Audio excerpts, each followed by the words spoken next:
Good morning. I'm an addict named Austin. I got clean here in Abilene, Texas at Serenity House, October 19, 2014.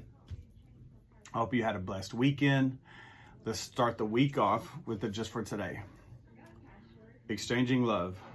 We give love because it was given so freely to us. New frontiers are open to us as we learn how to love. Love can be the flow of life energy from one person to another. Love given and love received is the essence of life itself. It is the universal common denominator connecting us to those around us.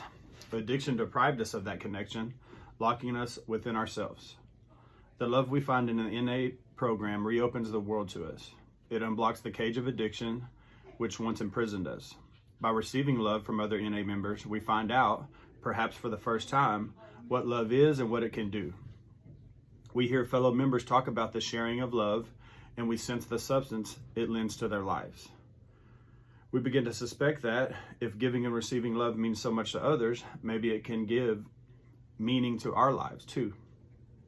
We sense that we are on the verge of a great discovery, yet we also sense that we won't fully understand the meaning of love unless we give ours away.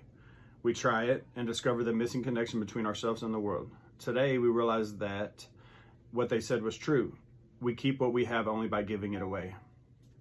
Just for today, life is a new frontier for me, and the vehicle I will use to explore it is love. I will give freely the love I have received.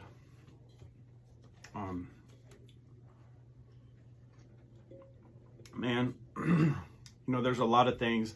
Disease is not a simple process. It's very complex, complicated, and just raw and not nice. But there were some things that happened early on in my life that attributed to this disease of addiction that started the first time I used. And there's a lot of other things that happened that continued to happen and compounded and ended up in the place where I was when I checked into treatment, right? But there's this real simple thing too that was underlying the whole entire time. And even though I was doing lots of different things, all I really wanted was love. I wanted to know what a healthy love is. I wanted to be able to receive it. I wanted to be able to give it. I wanted to be able to experience it. I wanted to have a family.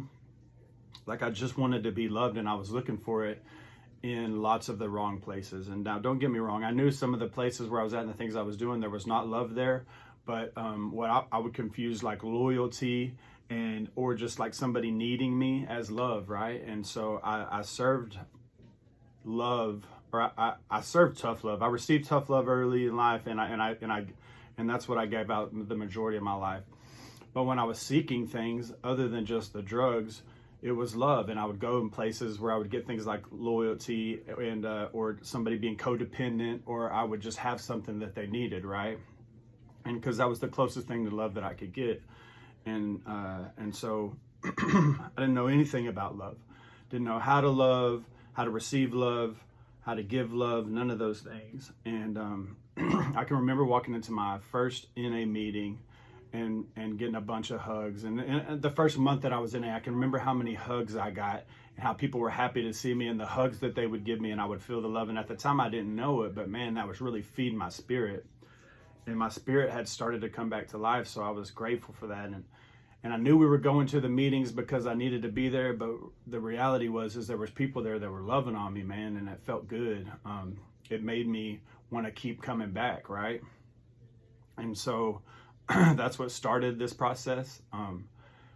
I was a mess, and it took me a while to get to a place to where I even, had a lot of character defects that were open, active, and so I had to get to a place where I was tired of myself. The pain was enough to where I wanted to change things about myself. And in that process, there were some relationships that started building in this program, and I started receiving love, man. And even though I'm one of those people that somebody can be telling me a really heartfelt thing and I'll laugh because I'm uncomfortable, because I don't even know how, I'm awkward. But thank God these people were awkward too, and they'd been through that place, and they knew why I was laughing or why I was hiding or why I wasn't talking.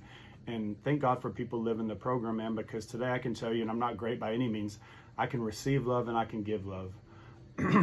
and I can still give tough love too. I can still be that butthole that wants to give tough love, but I don't like it. Immediately afterwards, I want to change it, go back and make it right. And that's something new. And this is progress, not perfection. And that's not an excuse. But the reality is that somebody that knew nothing about love, my love was completely conditional, and it wasn't real love. And so I'm recovering in that aspect that I can receive love today. I can give love.